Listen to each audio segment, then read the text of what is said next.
Are you talking about our show or the? The Oh, listen, they made it easy. They were handing me some what you call them?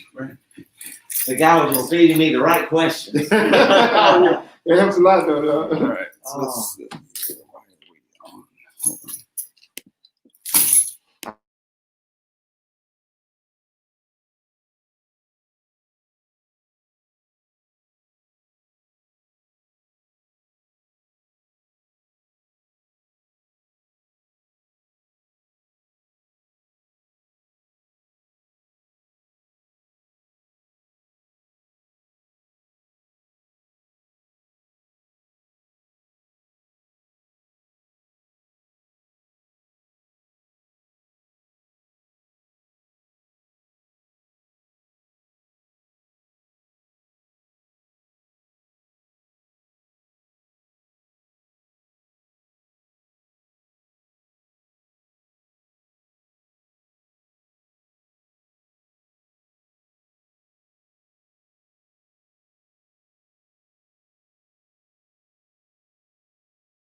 motivated to get out there in those elements. We had quite a few near misses with trees and stuff like that. But overall, I tell you, just a great group of guys working together with the city, public works, police department, sheriff department. Just everybody did a great thing in coming together during that time last night, man. They really did. I'm so grateful. What the citizens don't see is all of these guys out there, midnight, 1 o'clock, 2 o'clock, and their city and county crews, along with energy, and an army of other power companies who are here just helping Entergy out, helping Natchez-Adams out. By early morning, most of the major danger areas had already been cleared up, but I know they're still working out there. I just came from seeing a few. We've been trying to get some pizzas sent out to some of the guys out there, and I ran into Supervisor Warren Gaines with Adams County, and he said to me, and I agreed with him. He said, it's a really good day to see how the city and county is coming together, and how how we are coming together, and how we have worked together through this event. Awesome. Yeah. The sheriff and I spoke this morning. I know he's had his crews out. The police chief, the fire chief, we've been in communication all morning. We understand the public works crew for the county and the public works crew for the city work hand in hand all through the night. What are the main things citizens need to know now, Mr. Bradford? Right now, we want the citizens to understand as the main roads may be open, we still have some trees down with some power lines that the power crews are trying to get to. We want people, if you don't have to travel those roads, to stay off because the less traffic our power crews have to deal with, the better they can get to these areas and stuff like that. And we want people to remain safe. They're doing a great job. I've been in contact with them this morning, Southwest. They're in the process of getting a lot of communities back on the grid and stuff like that once they get on the road and the power lines cleared. So just tell people have to be patient. If you got friends or someone that have lights or something, if you can go to their house. Now, keep in mind, we still have COVID we're dealing with. Yes. So we got this thing and we got COVID, so we still have to practice the social distancing and stuff like that to continue to keep our numbers down. We also want citizens, if you got any damage, that we want you to make sure you call my EOC office at 601-445-7021. Report any damage, or you can go online to www.adamscountyms.net and scroll down to the middle of the page. You should say damage report. And if you report those damages, anything that you may seem minute as shingles missing, we need to report that because that goes on our report to MEMA and FEMA, which we had MEMA and FEMA on ground this weekend to come and see if we need anything. So if you got trees that fell on anything that you own, we need to get pictures of that, and we need you to call it in because those numbers go toward our damage assessment. The state has already done a declaration, as you know. President Trump has already done one, so he got the money funding available for us in the event we need it, but we have to meet that threshold. So we asking residents, regardless if you got insurance or not, let us know because that was storm related, and that goes towards our overall count. That is. So we can get that to help people that may not have insurance and stuff like that. That is good to know. Let's get that number back out there. What is that emergency management number? It's 601-445-7021, and you'll talk to one of my emergency management personnel, and they'll get your information and your address. And tomorrow, man, we're going to be going around doing a damage assessment. Okay. And we're going to go by houses, verify and write it, and put it in the system. And Monday, another state system going to come and verify that to see how much we qualify for damage amount. Yeah. So we need to do that. And also, if you got debris, bring it to the edge of the road. That allow our public works and road department to pick that up and take it away for you because all that counts for everything. For every time the truck starts, all our law enforcement officers, we claim all that. Yeah. And that goes toward our overall disaster readiness posture when we need that. So if you feel that you got any damage from that, don't sit back and say, well, I don't do this qualify. Let us make that determination. Okay. Because I always say a closed mouth never get fed. That's right. So if you're sitting there hungry and you don't open your mouth, we never know. So and we want to encourage everybody so we can, be on the one accord and do this together, man. That's great. I'm an old insurance guy, and literally just got a call from someone this morning. I said, don't call that insurance agent, call the insurance company. But I'm going to call them back and say, no, call 601-445-7021. Right. So we're going to get that number out. I tell you, that's the real value of what we're doing because there are a lot of people that probably up until right now did not know that. Yeah. And so that's good. Ms. Bradford, you're doing a great job. Now, I know I was at City Hall here until about 1:30 and trying not to crowd in at your emergency operations center because y'all had a lot of people there at the police department. Yeah. I know our community liaison, Brian Marvel, was there. He was giving me text updates all the way up until 7 o'clock this morning when he finally left. We had news crews here. In fact, I had one of the news crews here at City Hall with me, and I actually brought in pizza, and we had pizza here at City Hall. I should have sent some over to the police department. I will next time. Mr. Bradford, we got the media on the line, and I believe we got it up loud enough where people on Facebook can hear it. And we have Sabrina Robertson with the Natchez Democrat. We have Calvin Butler with TYJ. And we have the Gator Man. And he is with, Country and also 104.7, the Gator. We're going to go in reverse order today yesterday, Sabrina went first. Today, we're going to let Gator Man go first. And so, Gator, have you got any questions for us? I really don't. I just want to say thank you, first of all, Mr. Bradford, Mr. Mayor, for all you're doing. And thanks to all the folks that are out there staying up late and doing the work to get us back up and running. I've been on the road a little bit this morning, and I've seen a lot of gas stations and stores that are without power and closed. What's the priority on getting people back up and running? Are we going after houses or businesses, or just hitting them as they come? Right. I talked with Southwest. They're getting, I know our prison is one of our big entities there on power. So we're trying to get that grid. They're trying to work to get that grid back up.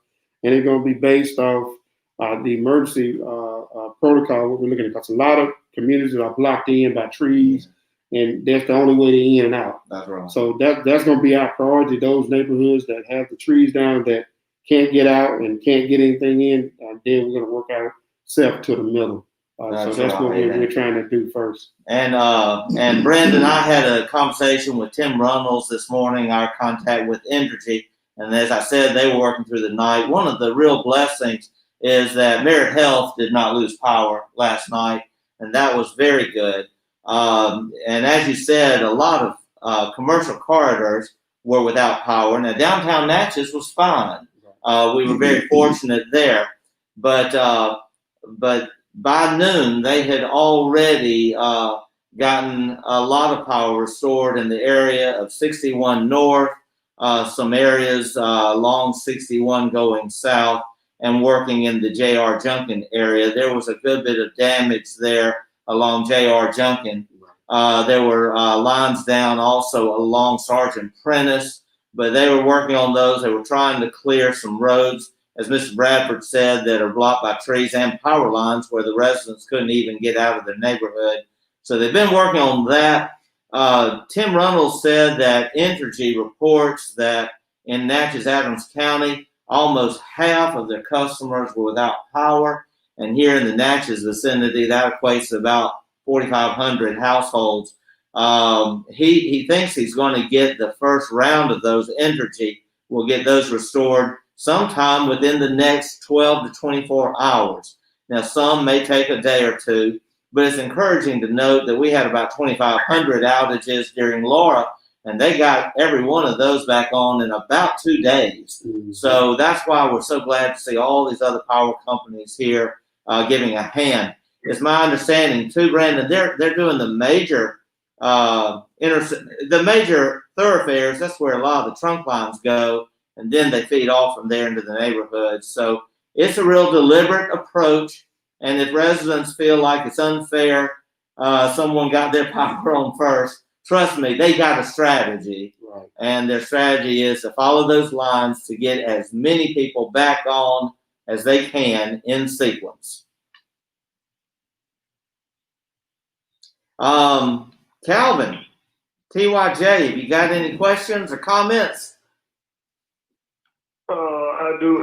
First of all, good job to everybody out there working safe last night. But I think you, Mr. Bradford, pretty much gave me information I need to pass on to my audience about the trees and the power lines that are down and for those areas. And if they had any damage, to call the number for the emergency management number. And if they got any dirt, debris, put it to the edge of the road. Those are some of the things they probably need to know.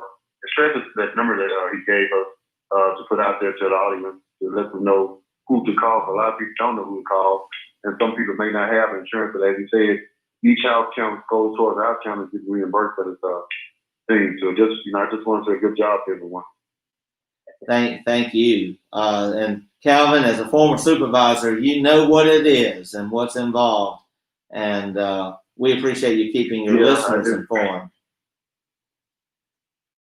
Well, thank you. Sabrina, do you have any questions from the Democrat?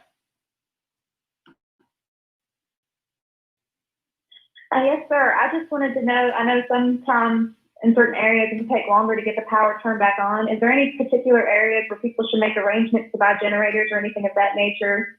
Any other complications that might take longer to get back on?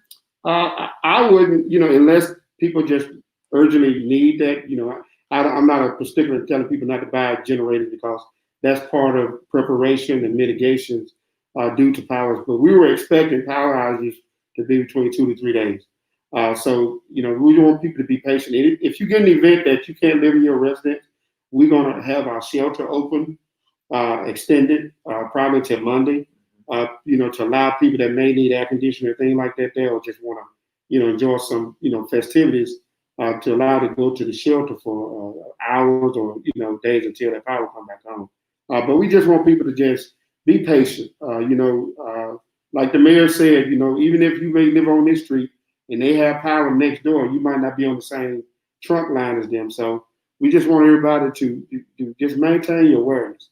Be careful. Now, if you get to a point where you need oxygen or it's an emergency, dial 911, and we can make sure that we get you to the appropriate place or try to get, what you need and stuff like that. So, like I said, we just want everybody just to stay vigilant. And, the great thing is, we survived and we're here to fight another day. Isn't that the truth? We really are. A lot of prayers have been answered. Yes, They sir. sure have. Sabrina, do you have any other questions? Yeah, just one more. Can you give us an idea of how many residents lost power and how many are back on at this point?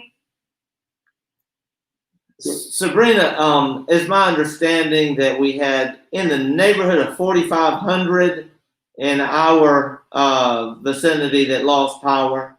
Entergy has not given me the total for Adams Natchez entirety, but I think the Natchez proximity to the city is around 4,500.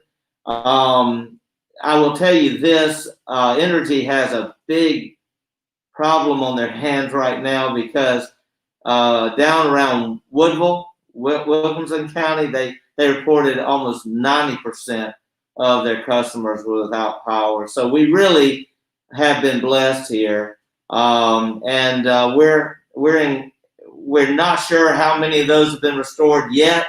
It's just a little early, and still, waiting on that assessment report from Entergy. And I don't want to misquote anything, so that's why I'm kind of giving you, I think, but obviously I need to make sure we get that confirmed. The other thing I do want to reiterate, Mr. Bradford said, the safe room is continuing to operate till Monday. And if you're out of power and your refrigerator is down and you have medicine that needs to be refrigerated, I would suggest that you either get to a family member who still has power or get to that safe room. Take care of that medicine. Let's give that number again. The damage assessment that's being done, 601 442 7021. I gave it wrong a minute ago. 445 or 442? 442. Oh, I gave it wrong. okay. Yeah, it's okay. Most Well, people know. Yeah, it's my office. They know. Just that call that number and trust me, we'll get it. We will get that updated and corrected. We are Yeah. so sorry, and we'll. That number is 601 442 7021. I'm kind of lack on sleep, Yeah, it's okay, and man. but let's say something about that FEMA reimbursement. It is really important because when we have an emergency declared, then that entitles the city and the county to get reimbursement of all those funds that have gone into clearing these roadways and paying all of the overtime that goes into making this community safe. Now, don't want anyone to be confusing that to mean they're going to get a check. Right. And we still encourage everyone to go through their landlord, the property owner, or insurance company to make sure that claims are properly filed. In the way it works, Mayor, for the city governments to get reimbursed, it's called the public assistance. Then if the public assistance qualifies, then we again files for what is called individual assistance, where people that without any insurance can apply for any small loans and stuff like that to help them get their stuff back on track. So all that plays a key factor of getting the documentation. So there is an opportunity Right. for individuals, Assistance. and I can really think of several. You know, we have had several trees in homes, Right. and we had some individuals who had to literally be cut and freed from their home last night. But let's reiterate this: there were no injuries. Is that correct? That's correct. And I think the only injury we had was down in Amite County. Yeah. You know, praise God to that. I think a young lady hit a tree. Hit a tree in Amite County. Right. So that's the only, thing that injury that was sustained during this Hurricane Delta. We pray for her and that family, but we are so grateful. No one in Natchez-Adams County harmed. So, does anyone have another question as far as the media? And I don't know if we've gotten any questions on Facebook. All right. Well, I think I'm good, and I want to commend Fran and Nevia both because I got emails from them as things were taking place and was keeping us updated in the media by email. So, great job to you guys did. We're so grateful. Nifa Hardy's a jewel, isn't she? Oh yeah. and Brian Marvel's lucky to be learning from her. Oh yeah, he's older though. He's learning. He's doing a good job. All right, thank you, Calvin. Well, Mr. Bradford, I want to thank you. You too, man. Appreciate it. God bless you. And God bless all of you. Thank you.